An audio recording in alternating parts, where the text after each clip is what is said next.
एकंदर मराठा आरक्षणाच्या लढ्याचा सत्ताधाऱ्यांनाच फायदा झालाय. हे बघा, मी काय समाजाला सांगितलं, लोकसभेला पण आणि विधानसभेला पण, तुम्हाला ज्याला पाडा त्याला पाडा, ज्याला निवडून आणायचं त्याला. मी माझ्या भूमिकेपासून बदललो नाही म्हणून माझा समाज माझ्या पाठीशी, आणि माझा समाजही कधी बदलला नाही. तोही माझ्या पाठीशी ठामी, मी त्यांच्या पाठीशी ठामी. पहिल्यांदा तेच होते, आता तेच आहेत. आम्हाला काय फरक पडणार आहे कुणी आलं तरी. मी तर याच्या अगोदरच 8-15 दिवसापूर्वी सांगितलं होतं, कोणी आलं तरी मला लढावं लागणार आहे, माझ्या समाजाला संघर्ष करावा लागणार आहे. आम्ही सज्जत नाही, येऊ दे ना कोणी बी. तीच सासू आहे, पहिलीच होती, खंदोशी होती तीच आहे. पुन्हा तिला काय होतं, काय गरजेची. आम्ही वोट निलावायला निभार आहेत. मराठ्यांपुढं सरकार कोणतं टिकत नाही. फक्त एकच सांगतो, शांततेत राहून द्यायचं. पुन्हा आले आणि वळवळ करतात, दहशत करतात, दादागिरी माजवायचा प्रयत्न करतात, तर तुम्हाला त्याचा परिणाम इतका वाईट भोगायला लागेल. तुम्हाला वाटणार 5 वर्ष आपलं कोणी काही करू शकत नाही. मध्ये सुद्धा पडत असते. मराठ्यांच्या नादी नाही लागायचं. मराठ्याला उलट सुलट घुसवायला लावायचं नाही आणि त्यांना छेडायचं पण नाही. आरक्षणाच्या एकनाथ शिंदे हे काळजीवाहू मुख्यमंत्री आता राहणार आहेत.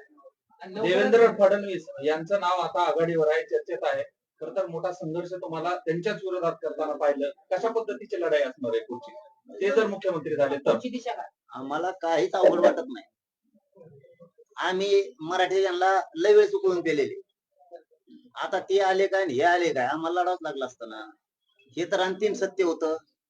पुन्हा तेच आहेत ते, पुन्हा आता आम्ही पुन्हा उपोषणाला बसणार. हो दे, चलो दे. कोण काय करतय आणि कोणात किती दम आहे आम्हाला चांगला माहिती. तुम्हाला एक सांगतो, फक्त मराठ्यांशी बेमानी त्यांनी करायची नाही. शेवटी मराठ्याशिवाय या राज्यात कोणाची सत्ता येऊ शकत नाही, ती असू नाही तर हे असू. मराठ्यांनी दोघांचं पण काम केलंय, जे पाळलाय त्याचंही केलेलं असणार आहे, जे निवडून आला त्याचंही केलेलं असणार आहे. दोघांनी मराठ्यांच्या मदतीला यायचं, दोघांनी माज आणायचा नाही. जाहीरपणानं या प्रेसच्या बांधवाच्या माध्यमातून बीड नगरीतून सांगतो, दोघांनी माज आल्यासारखं करायचं नाही. निवडून येणारा म्हणून आता बदला घेऊ ताण देणाराला, आणि पडणारा म्हणून आता आपण मागा लागू. तुम्ही मराठ्यांच्या नादी लागायचं बंद करायचं. बदला घेऊन बघून फेगून काही बघत नाही कुणी. जर का कोणत्या एखाद्या मतदारसंघात बघायचा प्रयत्न केला ना, पुऱ्या राज्यातल्या मराठ्याने तो आहे तिथं. हे ध्यानात ठेव, मराठ्यावर माझ्या अजिबात कुणी दडपण आणायचं नाही. लोकशाहीप्रमाणे त्यांनी काम केलंय, तुम्हीही काम केलंय. दोघांनाही मदत झाली. दोघांनी आता मराठ्यांच्या मदतीला मागण्याला उभा राहायचं. दोघांनी पण पारड्याला म्हणायचं नाही आता मी पळून घेतलं कवडलो. ते का मूर्ख नाही तुला काम करणारे मराठ्यांच्या लोक. तू घरात दडून बसशील. पडणारा म्हणून आता 5 वर्षांनी गरज लागेल मला, ते निवडून आल्याला बी म्हणून मला आता 5 वर्षांनी गरज लागणार आहे. आता मला काही गरज नाही. गचुऱ्या धरून घराच्या बाहेर आणतील मराठी. तुला मागण्यासाठी पळावं लागणार आहे. आता तुला त्यांच्या मदतीला पळावं लागणार आहे. आणि मराठ्यांना सांगतो, आपण मैदानातच नव्हतो. आपण मैदानात होतो त्याच टायमात झटका दाखवल्या. आता शेंबडे सुंबडे पळते थोडेफार. कोणी म्हणताय आमचा पॅटर्न, कोणी म्हणताय आमका याच्यामुळे आलं त्याचा. तो हा पॅटर्न कोणाचा प्रचार केला, तो ह्या पॅटर्नने आलंय कोण निवडून, कोणाचा पाळणा लुटी तू. हे शेंबडे सुंबडे हे मध्ये पळत येत, हे लाल घोटे, आणि म्हणतात आमच्या पॅटर्न मुळे आमका झालं, तमक्या पॅटर्न मुळे तमका झालं, आणि महा फॅक्टर म्हणजे जरांगी फॅक्टर फेल झाला. म्हणते तू काय, तू बुद्धी आहे निर्बुद्धी आहे का तू? तू काय एखाद्या बार मसडीचा पेत होता का मूत? तुला काय अक्कल आहे पिक्कल नावाची गोष्ट आहे का नाही? एवढे मोठे काही काही विश्लेषक मार प्रसिद्ध प्रतिष्ठित असणाऱ्या चॅनलवरती बसते, ते बोलवते ती मंदारीने, तिथं वेगळ्या शेंगा आणत. आमचा पॅटर्न जरांगी फॅक्टर फेल गेला. अरे मी मैदानात नव्हतो, मराठा नव्हता. जेव्हा मी मैदानात होतो ना, पाणीच पाहिजे. आणि उद्याचा दिवस पण आमचा आहे, ते डोक्यात आणू नको. आणि खाली लिहिते 2-4 फोटो टाकले 5-6 जणांचे वर आले, बळत बळत मराठ्याच्या जीवावर निवडून आले, आणि वर टाकीने खाली लिहिते आमका आमका पॅटर्न. तो प्रचार कोणाचा केलाय? तो हे किती आलेत राज्यात, त्यांचे डिपॉझिट जप्त झाले ते बघ. आणि इकडे दुसऱ्याच कशाला राहणार तू? मी तर बाहेर पडलो असतो ना, 80-90 बुक्काच लावला असता, पण आम्हाला काही उपयोगच नव्हता. कारण माझा सोपडा साप कधी, तुमचा मोगाचा प्रश्न, मी सोपडा साप कधी. आम्हाला दोघं माहित होते, दोघं कामाचे नाही, त्याच्यामुळे आम्हाला आमचेच द्यायचे. पण आमचं समीकरण हुकलं. त्यामुळे मी 3 तारखेला सांगितलं होतं पाठ, म्हणजे 4 तारखेला सकाळी सुद्धा सांगितलं होतं, दोनदा सांगितलं की मी राज्यात कुठं जाणार, कुठंच गेलो. मी माझ्या शब्दावर खरा भरलो. माझा समाज मालक आहे, समाजाला मतदानात मालक ठेवलंय मराठ्यांशिवाय. मग मराठा मालक ठेवलं तर त्यांनी मतदान केलं. मी मूर्ख नाही येतात. समाजाला मायबाप मानतो आणि मुलगा म्हणून कोणाकडे दावणीला बांधी. मी तो मायबाप समाज कोणाच्या दावणीला बांधला. त्यांना मोकळं ठेवलं, ते मालक ठेवलं, बाप तीवचे या राज्यात त्यांना ठेवलं, त्यांना ज्याला मतदान करायचं त्यांना केलंय. जे निवडून यायचे आले, जे पडायचे ते पडले. आम्हाला काय सुख दुःख घेण्याचं का सुख सुख घे नाही का? आणि मैदानातच नाही म्हणलं मी कोण रुसणार आहे? म्हणजे एक कोण सांगतो तुम्हाला जे करायचं ते करा आणि दुसरी कोण रुसतो कोणचं पोरग मग मी असतं. त्यामुळं समाजाच्या हातात दिलं होतं सगळं. समाजाने जे त्यांना योग्य वाटलं ते केलं. पण या राज्यात मराठ्यांशिवाय कोणी सत्तेत बसू शकत नाही. त्यामुळं माझं यायचं नाही, मराठ्यांशी बेमानी करायची नाही, मराठ्यांच्या मागण्या मान्य करायच्या नसता मुंडक्यावर बसलोच म्हणायचं तुमचे सामूहिक आमरण उपोषण सुरू. दादा हट्टे साहेबांनी जिथं सभा घेतल्या सगळे उमेदवार पडले तरी पण म्हणतात माझ्यामुळेच 250 आले. त्याच्यावर काय प्रतिक्रिया? नाही मी कोणाचं नाव नाही घेत.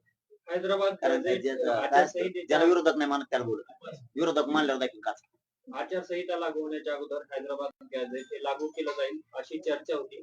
त्याचं काम कुठपर्यंत आलेलं आहे आणि सरकार जर त्या संदर्भात काम करण्यासाठी असेल तर किती दिवसात ते काम होऊ शकतं? सगळंच लागणार. तीनही गॅजेट हैदराबाद सह सगळे सोयरीच अंमलबजावणी पण 2004 चा GR सुद्धा कुणबी आणि मराठा एकच आहे हे सुद्धा केसेस पण जेवढ्या काय सरकारकडे मागण्या दिल्या त्या सगळ्यात आम्हाला त्याची अंमलबजावणी पण पाहिजे. आणि हे नाही केलं तर मात्र आम्ही सामूहिक आमरण उपोषणाला बसणार आहे. देशात असं उपोषण पुन्हा झालं नसेल, सरकारचं डोकं बंद पाडणार, 100% डोकं बंद पाडणार. यांना चारी तळात कोणी नाही ठेवणार. सत्ता आली म्हणून काय झालं? पहिले तेच होते, थोडे होते पहिले त्यांचे. म्हणजे काय अधिकार कमी आहेत का? मग सत्तेवर बसलेत ना, अधिकार तेवढेच होते, थोडे असले तरी. आता लय मोठे आलेत, मग अधिकार लय मोठे दिले काय? सत्ता सत्ताच आहे ना. त्या टायमाला आम्ही त्यांना पालतं उलट केलं. जन चळवळ ती जिवंत राहिली पाहिजे. गोरगरीब मराठा संकटात सापडण्या पाहिजे ही भूमिका माझी होती, ती मी पुरेपूर पार पाडली.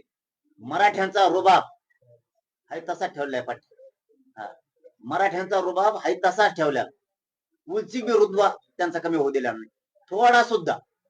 खाली मान घालून चालायचं कामच नाही ठेवलं मराठ्यात. आणि मराठ्यांना नाही सांगतो कुणी पडून येतं निवडून येऊ कचाकच रोडने चालायचं छाताड काढून. आपण मैदानातच नव्हतो. ज्याला कुमकुमी दाखवतो मग पुढं आले तर किती वोट टंबळे, कुणी 5,000 आले, कुणी 15,000 आले, कुणी 20,000 आले. आले तरी काय एक राऊंड आणला असताना सगळे उलटे पालटे करून टाकले असते. पण आमचं समीकरण जुळलं नाही, हे कोणीच कामाचं नव्हतं. हे काय आज बोलतो का निवडून आलो, मी आधी सुद्धा बोललो. मला आंदोलन करावंच लागलं असतं, माझ्या समाजाला संघर्ष करावा लागला.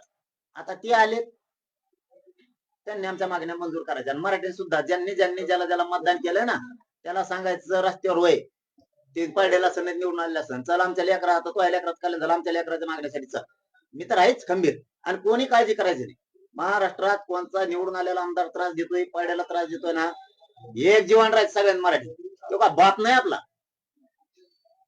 अजिबात कोणाच्या दहशती द्यायचा नाही, भ्यायचा भ्यायचं काय कारण. लय शहाणपणा करत असला ना पुऱ्या राज्यातलेच मराठी तिथं इथं मराठ्यांना कुठेही धक्का लागणार नाही, त्याला त्रास होणार नाही, ही जबाबदारी आपण एकमेकाची घेऊ.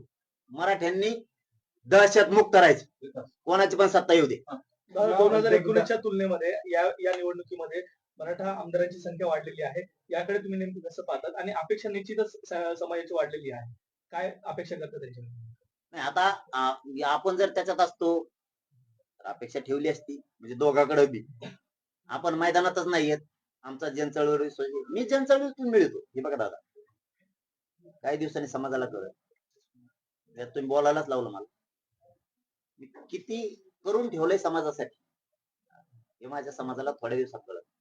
हो, इतकी आयुष्याची शिदोरी बांधून ठेवली दिली नाही मी त्यांना, हो, की त्यांच्या लेकराला कधीच कमी पडणार.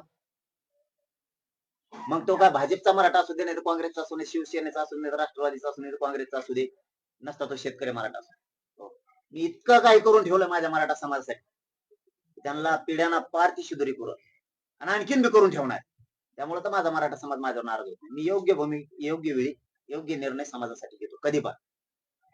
माझा समाज मला कधी कमजोर होऊ द्यायचा नव्हता, त्याला खूप काय द्यायचं होतं आणि त्याच्यासाठी मी खूप काही करून ठेवलंय. जे कोणी एका अर्धीचा फुकणीचा असेल ना त्याला वाटत असेल, पण त्यालाही काही नाराजी काही असेल ना तर त्यालाही काही दिवसांनी कळत या माणसानं समाजासाठी किती मोठं काही काम करून ठेवलं. मराठीची एकजूट सुद्धा करून ठेवली, आरक्षण पण करून ठेवलंय, अनेक अनेक खूप मोठमोठ्या गोष्टी त्यांच्या हिताचं करून ठेवणार खूप. म्हणून तर माझा समाज एका आकेवरती उभा राहतो. आणि आताच सांगितलंय मला काल परवापासून पुन्हा येते सगळ्या पक्षातल्या मराठ्यांची सुद्धा, ते म्हणजे झालं गेलं ते आता लढाई सुरू आपली. आम्ही सज्ज आहेत. म्हणजे याच्यात लक्षात येतं हे सरकारची पुन्हा जिरू शकते. ही शांत आहे. मराठा समाज शांत आहे, त्याला शांत राहू दिलं पाहिजे. लय डावचा डवची केली ना तर कोणाच्या बापाला भेट नसतं. मग सरकार फारकरण हे असले किती पायाखाली तुडी जाईल.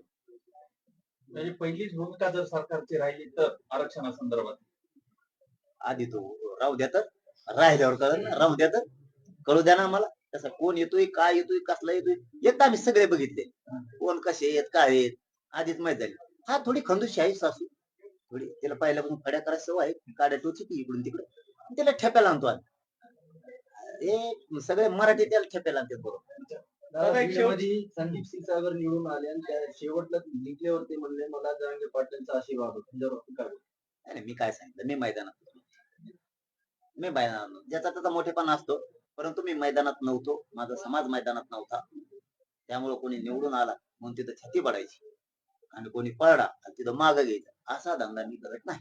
ओपन असतं आपलं कार्यक्रम. कारण सगळं खुल्लम खुल्ला. उगं ते अंधारात येगळं, पोटात येगळं, वाटात येगळं. मी सभा घेतली की तो पडलाच पाहिजे, आपला असा दणका असतो.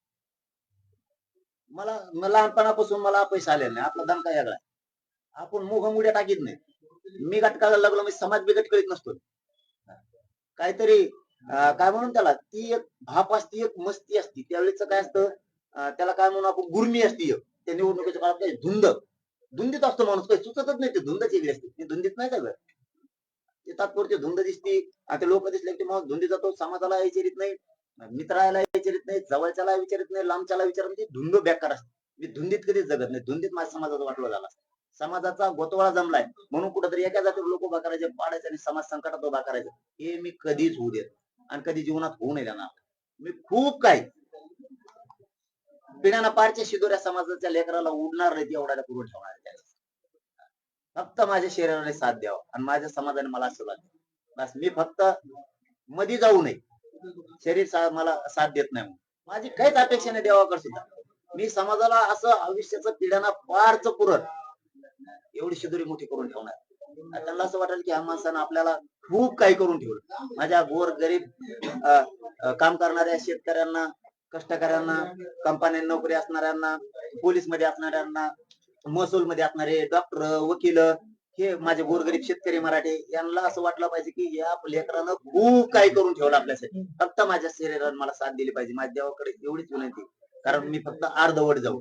शेवटचा प्रश्न आहे. देवेंद्र फडणवीस मुख्यमंत्री होतात, ह्या हालचाली पूर्ण सध्या सुरू आहेत, ते होतील. परंतु या दरम्यान जरांगे पाटलांची मुख्य भूमिका आणि मराठा समाजाची मुख्य भूमिका नेमकी काय असणार आहे? हे सरकार स्थापन झालं, आता निवडणूक झाली गेली, विषय संपला. ते मराठ्यांनी पटापट डोक्यातून काढून टाकायचं. कोण पडला का निवडून आला काय, सुतक पाड्यासारखं वागायचं नाही. आपल्याला काय सुतक आहे, कोणी पडला का निवडून. आता त्यांचा विषय संपला. तुम्ही त्यांना मोठं केलं. कोणी आमदार झाला, कोणी मंत्री होईल, कोणी काय व्हायचं होईल, ज्याला त्याला मिळालं. आता तुमचं काय, तुमच्या लेकराचं काय, तुमच्या जातीच्या अस्तित्वाचं काय, तुमच्या लेकराच्या भविष्याचं काय. आता आरक्षणाचं बघायचं. सगळ्या मराठ्यांना पत्रकारांच्या माध्यमातून जाहीरपणे सांगतो, तुम्हाला हात जोडतो, आता तुमच्या लेकराचं बघा. आता लढाई स्वतःच्या लेकरासाठी, कारण त्याला उद्या ऍडमिशन घ्यायचंय, त्याला नोकर भरत्या निघणार आहेत, तिथं प्रमाणपत्र पाहिजे, त्याला आरक्षणाची गरज आहे.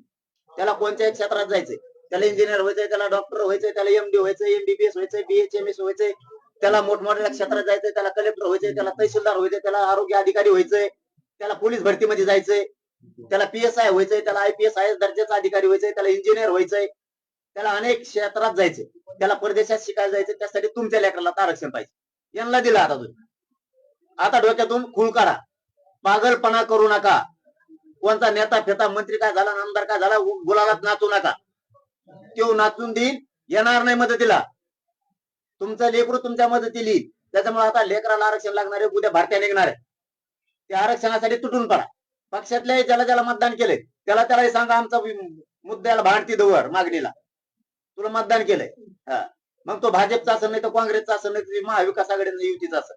मराठ्यांनी आता एकजूट होऊन सामूहिक आमरण उपोषणासाठी अंतरवालीतल्या तयारीला गावागावातल्या मराठ्यांनी लागा. घराघरातले मराठी तिकडे आहे, काम उरकून घ्या. सरकार स्थापन झालं की मी तारीख डिक्लेअर करणार. त्यामुळे सगळ्यांनी अंतरवालीकडे यायचं, काम उरकून घ्यायचं. अर्ध्या लोकांनी आपण शेतकरी आहेत, शेतात राहायचं, अर्ध्या लोकांनी अंतरवाली. काय होत नाही, 10-15 दिवस काम बुडाले. सगळे आमरण उपोषणाला बसू.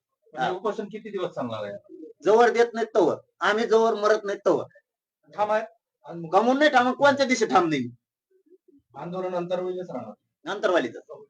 अंतरवालीच आणि घराघरातल्या मराठ्यांनीच मग उत्तर उठायचं नाही, कोणी जातात तुम्ही उठत नाही, मी उठत नाही, चलन देऊ, बघू कसं काय आपल्याला आरक्षण देत नाही. धन्यवाद. पाणी द्यायला चहा द्या.